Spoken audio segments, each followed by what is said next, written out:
हर एक वो चीज जो परमेश्वर की वाणी को सुनने में रुकावट उत्पन्न कर दे, catch fire, catch fire, catch fire.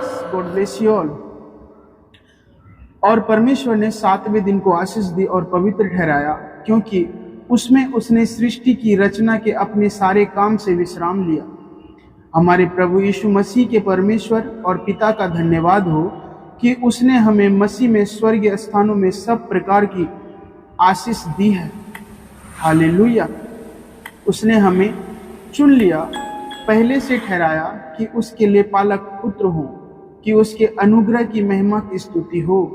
आमीन। उत्पत्ति की पुस्तक अध्याय 2 और 3 वचन, इफिसियों की पत्री अध्याय 1 और वचन 3 से 6। Thank you Jesus. परमेश्वर ने 7वें दिन विश्राम किया और उस दिन को अपने संपूर्ण हृदय से आशीषित किया। यहाँ पर आशीष इब्रानी भाषा का बाराक शब्द से लिया गया है। शब्द का अर्थ स्तुति करना, बधाई देना और प्रशंसा करना है। परमेश्वर सबद से इतना अधिक प्रसन्न था कि उसने इस दिन को सराहा और उसे बधाई दी। दूसरे शब्दों में उसने उसके लिए अच्छी बातें बोली। आशीष का अर्थ है किसी वस्तु या व्यक्ति की बड़ाई करना। इसी प्रकार परमेश्वर ने 7वें दिन आनंद मनाया और उसकी बड़ाई की। बाद में यह दिन पीढ़ियों तक परमेश्वर के लोगों के लिए उत्सव मनाने एवं आनंद करने का दिन हो गया। हालेलुया। इसी प्रकार से परमेश्वर हमारी अर्थात अपनी नई सृष्टि की बड़ाई करता है। वह अपनी सर्वश्रेष्ठ सृष्टि के रूप में हमको बधाई देता है और हमारी तारीफ करता है। जिस प्रकार से एक माँ अपने बच्चे की प्रशंसा करती है और उसे लेकर उत्तेजित रहती है, उसी प्रकार परमेश्वर भी हमारी सराहना करता है। हम उसके सिद्ध कार्यों का फल हैं। इसी प्रकार से परमेश्वर अपनी अर्थात अपनी नई सृष्टि की बड़ाई करता है। वह अपनी सर्वश्रेष्ठ सृष्टि के रूप में हमको बधाई देता है और हमारी तारीफ करता है। जिस प्रकार से एक माँ अपने बच्चे की प्रशंसा करती है और उसे लेकर उत्तेजित रहती है, उसी प्रकार परमेश्वर भी हमारी सराहना करता है। हम उसके सिद्ध कार्यों का फल हैं। क्या हम उन कामों की प्रशंसा करते हैं जो मसीह के द्वारा परमेश्वर ने हमारे जीवन में किए हैं?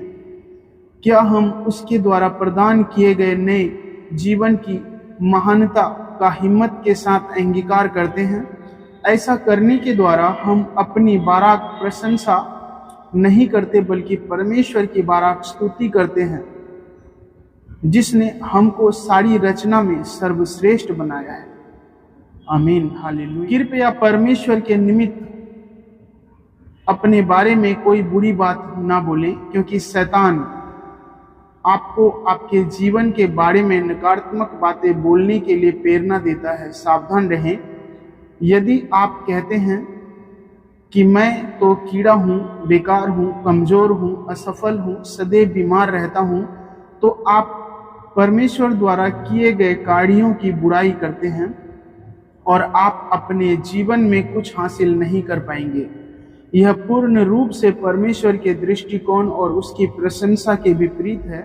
ऐसा करने से क्रॉस पर किया गया कार्य तुच्छ ठहरता है और यह हमारे सृष्टिकर्ता का अपमान है। हमको परमेश्वर की रचना की बुराई करने का कोई अधिकार नहीं है। हम उसकी कविता हैं, वह हमारा कवि है। इफिसियों की पत्री अध्याय 2 और उसका 10 वचन। जब कभी हम कविता की बुराई करते हैं तो इसका अर्थ है कि हम कवि की बुराई कर रहे हैं। जब हम किसी उत्पाद की बुराई कर रहे हैं तो इसका अर्थ उत्पादक के कार्य की बुराई करना। इसके विपरीत जब हम स्वयं को परमेश्वर की सृष्टि के रूप में सराहते हैं तो हम नए जीवन के स्वामी का सम्मान करते हैं। उचित रीति से अंगीकार करना आरंभ करें कि आप मसीह में कौन हैं और परमेश्वर द्वारा किए गए कार्यों को अपनाना शुरू करें। आज से प्रत्येक वस्तु की प्रशंसा करने का निर्णय लें। ऐसा करने से आप सकारात्मक व्यक्ति बनते हैं और मसीह में होकर आपके जीवन में आशीषों की बरसात होती है। अपनी असफलता के लिए किसी वस्तु या व्यक्ति पर दोष ना लगाएं। मसीह में सारी बातें मिलकर भलाई को उत्पन्न करती है। रोमियो की पत्री अध्याय 8 और उसका 28 वचन। Thank you Jesus. अपनी प्रशंसा और मसीह में अपनी स्थिति का अंगीकार करना सीखें। इस रीति से आप स्वयं को और दूसरों को आशीषित कर सकते हैं। कहें कि आप परमेश्वर की धार्मिकता हैं। दूसरी कुरिन्थियों अध्याय 5 और 21 वचन। कहें कि परमेश्वर आपके जीवन का बल है। भजन की पुस्तक अध्याय 27 और 1 वचन। कहें कि परमेश्वर आपके नवसर देहों को अपनी आत्मा से जिला रहा है। रोमियो की पत्री अध्याय 8 और उसका 11 वचन।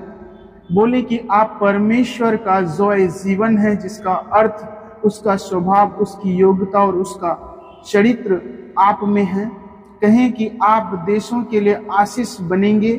कहें कि आप में मसीह का मन है। पहली कुरिन्थियों की पत्री अध्याय 2 और 16 वचन।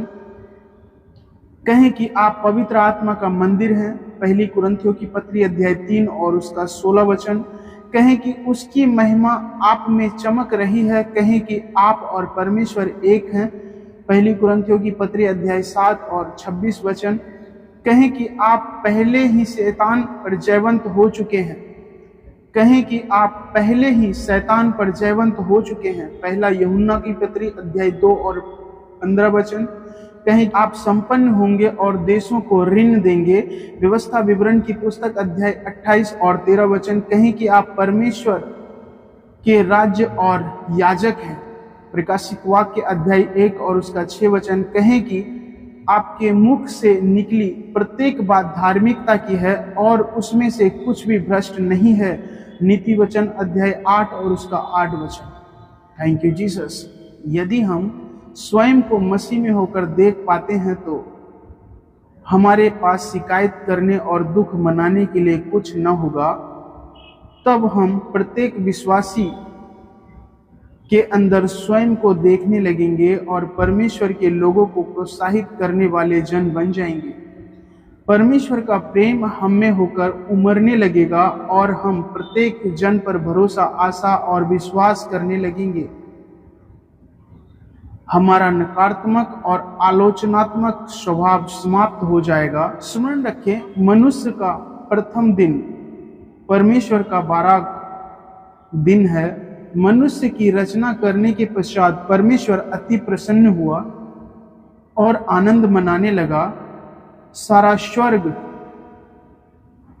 हमारे लिए आनंद मनाता है। पुराने नियम में नबी बहुत ध्यान लगाकर नई सृष्टि को ढूंढने का प्रयास कर रहे थे। यहाँ तक कि स्वर्गदूत भी नई सृष्टि के अनोखेपन को समझने का प्रयत्न करते हैं।